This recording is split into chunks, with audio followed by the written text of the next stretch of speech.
Hi all, ಇದು Sunday log. ನಾವು Saturday ಬ್ಯಾಂಗ್ಳೂರಿಂದ ಊರಿಗೆ ಹೋಗಿದ್ವಿ. ಸೊ ಸ್ಯಾಟರ್ಡೇ ವಿಡಿಯೋ ಏನು ಕವರ್ ಮಾಡೋಕ್ಕಾಗಿರಲಿಲ್ಲ. ಹಾಗೆಯೇ ಸಂಡೇ ಮಾರ್ನಿಂಗ್ ಕೂಡ ಆಗಿರಲಿಲ್ಲ. ಏನಕ್ಕೆ ನಾವು ಊರಿಗೆ ಹೋಗಿದ್ವಿ ಅಂದರೆ ನನ್ನ ಹಸ್ಬೆಂಡ್ ಊರಲ್ಲಿ ಜಾತ್ರೆ ಇತ್ತು, ಹಾಗೆಯೇ ಒಂದು ಮದುವೆ ಇತ್ತು ಅಂತೇಳಿ ಊರಿಗೆ ಹೋಗಿದ್ವಿ. ಸೊ ನನ್ನ ಹಸ್ಬೆಂಡು ಸಂಡೇ ಮಾರ್ನಿಂಗ್ ಹೋಗ್ಬಿಟ್ಟು ಮದುವೆ ಎಲ್ಲ ಮುಗಿಸ್ಕೊಂಡ್ಬಿಟ್ಟು ಬಂದರು. ಸೊ ನನಗೆ ಅಟೆಂಡ್ ಮಾಡೋಕ್ಕಾಗಿರಲಿಲ್ಲ. ನಾನು ಹೋಗ್ಬೇಕಂತಲೇ ಅಂದ್ಕೊಂಡಿದ್ದೆ, ಬಟ್ ಹೋಗೋಕ್ಕಾಗಿರಲಿಲ್ಲ. ಸೊ ಹಾಗಾಗಿ 12 ಗಂಟೆ ಆಯಿತು. 12 ಗಂಟೆ ತನಕ ನನಗೆ ವೀಡಿಯೋ ಮಾಡೋಕ್ಕೆ ಟೈಮೇ ಆಗಿರಲಿಲ್ಲ. 12 ಗಂಟೆಗೆ ಅಲ್ಲಿಂದ ನಮ್ಮೂರಿಂದ ನನ್ನ ಹಸ್ಬೆಂಡ್ ಊರಿಗೆ ಹೋಗಬೇಕಾಗಿತ್ತು. ಹಾಗಾಗಿ ನಾವು ಹೊರಟ್ವಿ. ಹೋಗೋ ದಾರಿಲಿ ವಿದ್ರಾಶ್ವಥ ಅನ್ನೋ ಟೆಂಪಲ್ ಇದೆ. ತುಂಬ ಚೆನ್ನಾಗಿದೆ, ನೀವು ನೋಡ್ತಾ ಇರ್ಬೋದು. ತುಂಬ ನಾಗರಿಕಲ್ಲೆಲ್ಲ ಪ್ರತಿಷ್ಠಾಪನೆ ಮಾಡಿಸಿದ್ದಾರೆ.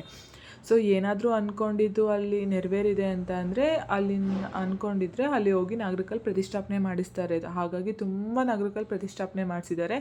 ಹಾಗೆಯೇ ಅಲ್ಲಿ ಕೂಡ ತುಂಬ ಇದೆ ನಾಗರಿಕಲ್ಲು. ಆ ಊರಲ್ಲಿ ನೀವು ನೋಡ್ಬೋದು, ತುಂಬಾ ನಾಗರಿಕಲ್ಲಿದೆ ಅಲ್ಲಿ. ಸೊ ನಾವು ಅಲ್ಲಿಂದ ಮತ್ತೆ ನಮ್ಮ ಹಸ್ಬೆಂಡ್ ಊರಲ್ಲಿ ಜಾತ್ರೆ ಇದೆ ಅಂತ ಹೇಳ್ಬಿಟ್ಟು ಅಲ್ಲಿಗೆ ಹೊರಟ್ವಿ. ಆಲ್ರೆಡಿ ಅಲ್ಲಿ ತೇರೆಲ್ಲ ಎಳೆದ್ಬಿಟ್ಟಿದ್ರು. ನನ್ನ ಹಸ್ಬೆಂಡು ತುಂಬ ದಿನದಿಂದ ಅನ್ಕೊತಾ ಇದ್ರು ತೇರು ಎಳೆಯೋ ಅಷ್ಟರಲ್ಲಿ ನಾವು ಅಲ್ಲಿಗೆ ಹೋಗಿ ರೀಚ್ ಆಗಬೇಕು ಅಂತೇಳ್ಬಿಟ್ಟು. ಬಟ್ ಆನ್ ಟೈಮ್ ರೀಚ್ ಆಗೋಕ್ಕಾಗಲಿಲ್ಲ. ಆದ್ರೂ ಜಾತ್ರೆ ನೋಡಬೇಕಲ್ವಾ ಅಂತೇಳಿ ನಾವು ಹೊರಟ್ವಿ ಅಲ್ಲಿಗೆ.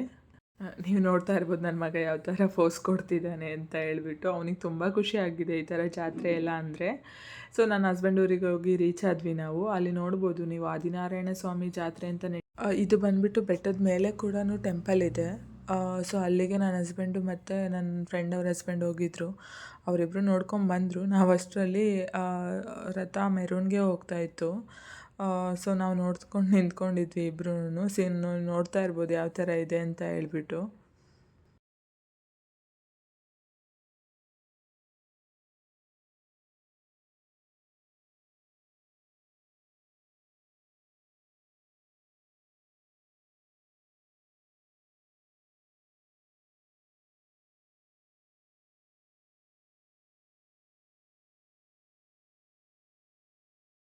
ಸೊ ಜಾತ್ರೆ ಎಲ್ಲ ಮುಗೀತು. ನಾವು ಊರಿಗೆ ಬಂದ್ವಿ. ಊರಿಗೆ ಬಂದು ಹಾಗೆಯೇ ಹೊಲ್ದ ಹತ್ರ ಹೋಗಿದ್ವಿ. ಹೊಲ್ದ ಹತ್ರ ಹಿರೇಗಿಡ ಎಲ್ಲ ಹಾಕಿದ್ರು. ಹಿರೇಗಿಡ ಎಲ್ಲ ನೋಡಿಕೊಂಡು ನಾವು ಮತ್ತೆ ಬೆಂಗ್ಳೂರಿಗೆ ಹೊರಟ್ವಿ. ಬೆಂಗ್ಳೂರು ರೀಚ್ ಆಗೋ ಅಷ್ಟೊತ್ತಿಗೆ 12 ಆಗಿತ್ತು. ಸೊ ಇವತ್ತಿನ ಲಾಗ್ ಹೀಗಿತ್ತು. Thanks for watching.